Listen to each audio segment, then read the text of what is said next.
ఆయన సంస్కర్త కాబట్టే స్త్రీ విద్యను కోరుకున్నాడు. ఆ స్త్రీ విద్యకి విలువ ఆయనకే తెలిసింది. అందుకే స్త్రీలకు కూడా సమానమైన హక్కులు ఉండాలని రాజ్యాంగంలో పొందుపరిచారు. ఎవరు? బాబాసాహెబ్ అంబేద్కర్ గారు.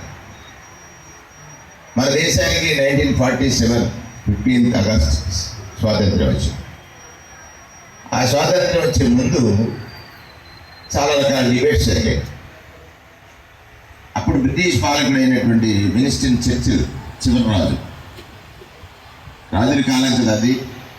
ఆ చివరి రాజు గారు మహాత్మా గాంధీని అడుగుతాడు, గాంధీజీ ఎందుకు స్వాతంత్ర్యం ఒక్కడే ఈ ఉద్యమాన్ని చేస్తున్నాం? ఒక్కడమంటే ఆయన వెనక చాలా శక్తి ఉంది కనుక.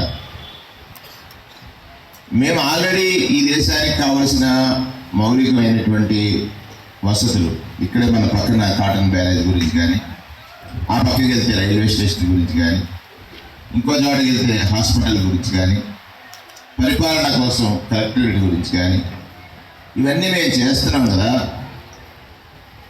కానీ నీకు ఎందుకు స్వాతంత్రం అంటాడు చర్చ.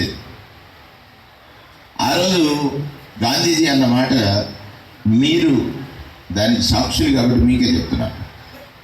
గాంధీజీ ఏమంటారంటే, నా దేశంలో ఎక్కడో మారుమూల ప్రాంతంలో దిక్కుతోచని స్థితిలో నన్ను ఆదుకునేవాడు వస్తాడా అని ఆలోచించేటువంటి వారికి ఆదరణ కలిగించేటువంటి ఒక చట్టాల రూపకల్పన కోసం నాకు స్వాతంత్ర్యం కావాలని మహాత్మా గాంధీ అడిగాడంటారు.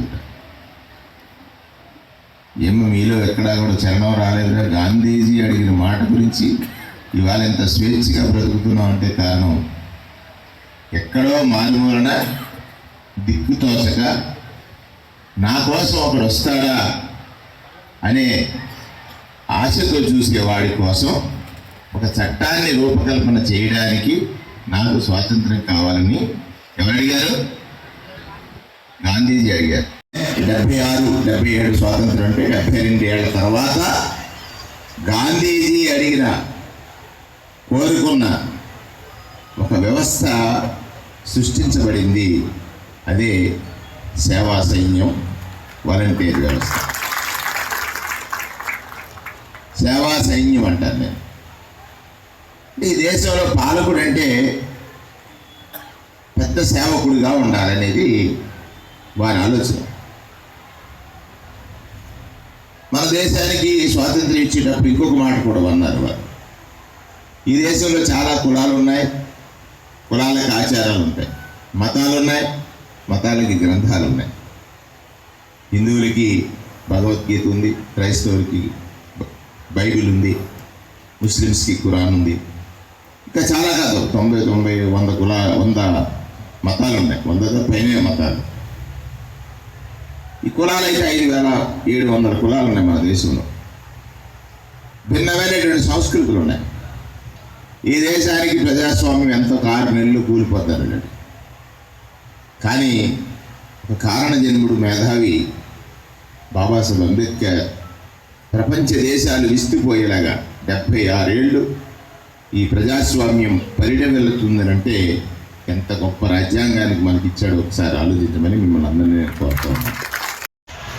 రాష్ట్రపతి వరకు ఈ దేశ సార్వభౌమాధికారాన్ని రక్షిస్తామని, సర్వసత్తాక రాజ్యాన్ని నిర్మాణం చేస్తామని రాజ్యాంగం మీద ప్రమాణం చేస్తాం. అంటే అన్ని మతాల సారాంశము ఆ రాజ్యాంగంలో ఉంది. అన్ని మతాల సారాంశము, అన్ని ఆచారాల సారాంశము ఆ రాజ్యాంగంలో ఉంది. According to constitution we are living.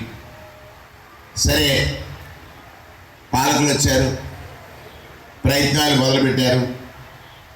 ఈ ప్రయత్నాల్లో చాలామంది స్వాతంత్రం వచ్చే నాటికి మన దేశ సంపద, ఆ సంపద సృష్టిలో ఆనగడ్డలు కట్టుకోవడం రకరకాలుగా జరిగింది. కానీ పేదరికం తొలగిందా? లేదు. పేదరికం మీద పేదవాడు ఎప్పుడు కూడా యుద్ధం చేస్తాడు, ఓడిపోతాడు. పేదరికం మీద పేదవాడు ఆ రోగాన్ని తగ్గించుకోవడానికి చాలా ప్రయత్నాలు చేస్తాడు, చివరికి దాని చేతిలో ఓడిపోతాడు. కానీ డాక్టర్ రాజశేఖర రెడ్డి గారు వైద్యుడు.